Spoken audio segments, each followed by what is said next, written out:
નમસ્કાર મિત્રો, વિડીયોમાં તમારું સ્વાગત છે। જી હા મિત્રો, અત્યારે હાલ મોટા અને મહત્વના સમાચાર સામે આવી રહ્યા છે। તો મિત્રો, સમાચારમાં વાત કરીએ તો ચા સાથે બિસ્કિટ, સમોસા અને પકોડા ખાવાનું સામાન્ય રીતે બિનઆરોગ્યપ્રદ માનવામાં આવે છે, કારણ કે તેમાં કાર્બોહાઈડ્રેટ અને ખાંડ અને ચરબીનું પ્રમાણ વધુ હોય છે, કારણ કે આ વસ્તુમાં રિફાઇન્ડ લોટ અને ખાંડમાંથી બને છે।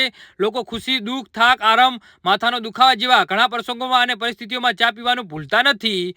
જી હા મિત્રો, અત્યારે હાલ મોટા અને મહત્વના સમાચાર સામે આવી રહ્યા છે।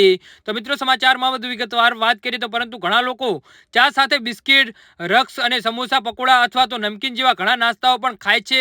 ઘણા લોકોનો સવારનો નાસ્તો પણ ચા અને બિસ્કિટ કે રસ્ક પર આધાર રાખે છે। જો પણ તમે પણ આવું કરી રહ્યા હો તો આનો અર્થ એ છે કે તમને તમારા સ્વાસ્થ્યનો પ્રેમ નથી। આ સાથે રસ્ક, બિસ્કિટ, સમોસા અને પકોડા ખાવાનું સામાન્ય રીતે બિનઆરોગ્યપ્રદ માનવામાં આવે છે, કારણ કે તેમાં કાર્બોહાઈડ્રેટ્સ અને ખાંડનું અને ચરબીનું પ્રમાણ વધુ હોય છે, કારણ કે આ વસ્તુમાં રિફાઇન્ડ લોટ અને ખાંડમાંથી બને છે। ભારતની જેમ પશ્ચિમ સમાજ પણ સામાન્ય રીતે નાસ્તામાં બ્રેડ, પિનકેક, કોસ્ટેંગ, મેમ્ફેસ, ડોનટ્સ અથવા વેફલ્સ જેવી મીઠી અને લોટથી આધારિત વસ્તુઓ ખાય છે।